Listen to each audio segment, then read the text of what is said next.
What if there was a pill, and when taken it would make you one of the best writers of all time? While no such pill exists, there are systems that we can put in place which basically guarantee that we'll become a great writer. In this video, I'll talk about 5 of the systems that I'm using to make my writing better.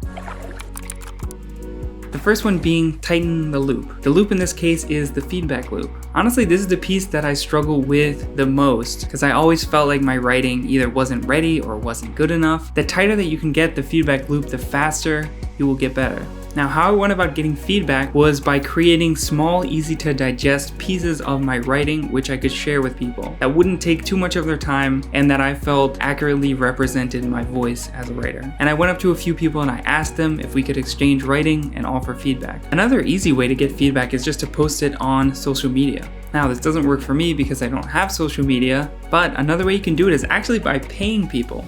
Here's a list of services where you can have professional editors look and provide feedback on your writing.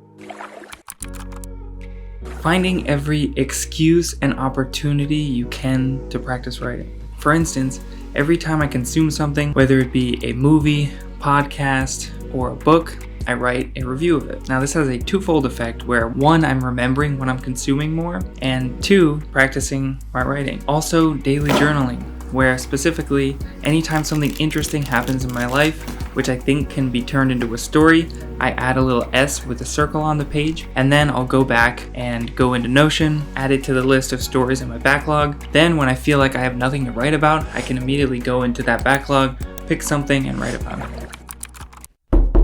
Specifically, divorcing yourself from the outcome. In the pandemic is where I really ramped up my writing to the point where I was writing 4 to 5 hours a day. Specifically, I was condensing all of my personal finance knowledge into an autobiography of sorts. And one day I had the thought, what if I publish this? Immediately 100 other thoughts started bubbling up. Would people like this? Who should read this? What should the title be? What about the cover? And immediately I saw my progress slowly take a nosedive to the point where in a couple of weeks I was basically writing nothing because I was too afraid of what people would think of it. So to get back to writing, I had to remind myself why I started in the first place, which was making sure that I'm actually learning things and the fun of creating stories and documenting my journeys.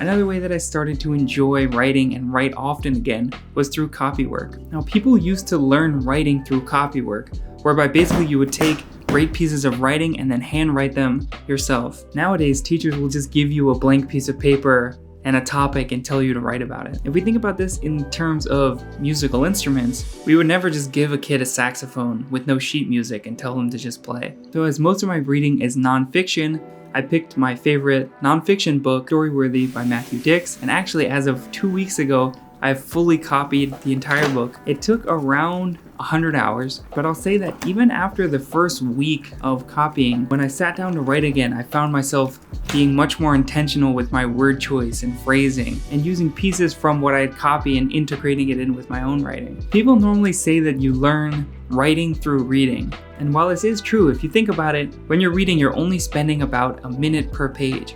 Whereas if you're handwriting it yourself, you're spending 10 to 15 minutes per page, meaning that you are digesting each word and phrase much more deeply and understanding why the author chose each word. Now, I was able to copy the entire book by creating a habit of it. Now, the first thing, especially when you're starting writing, is to set the bar really, really low. You need to ensure that you are writing on a daily basis. It doesn't matter how little. So what I did when I started writing was I set my goal to just 1 sentence of writing every day. Now, this wasn't a type of trick where secretly I wanted to write 1,000 words or 10 pages every day. Truly, if I sat down and wrote 1 sentence, I would celebrate it as I was continuing my daily writing. Another easy way to get yourself to write daily is by never finishing your thoughts or your sentences. This sounds kind of backwards because we're always trying to get every thought out onto the paper so we don't lose it. But actually, if we leave off our writing in the middle of a sentence, mid-thought, our brain ends up chewing on it over time. And when we come back to our writing eventually, we'll have new, fresh ideas.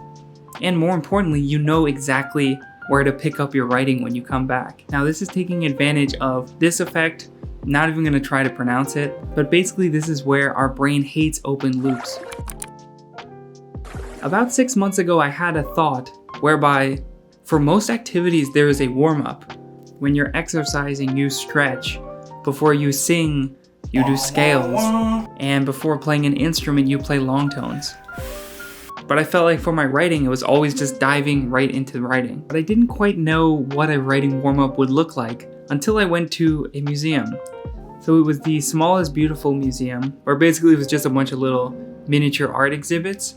And I was in the gift shop. Now, normally I just skip over the gift shop entirely, as I'm very frugal, bordering on cheap, depending on who you ask.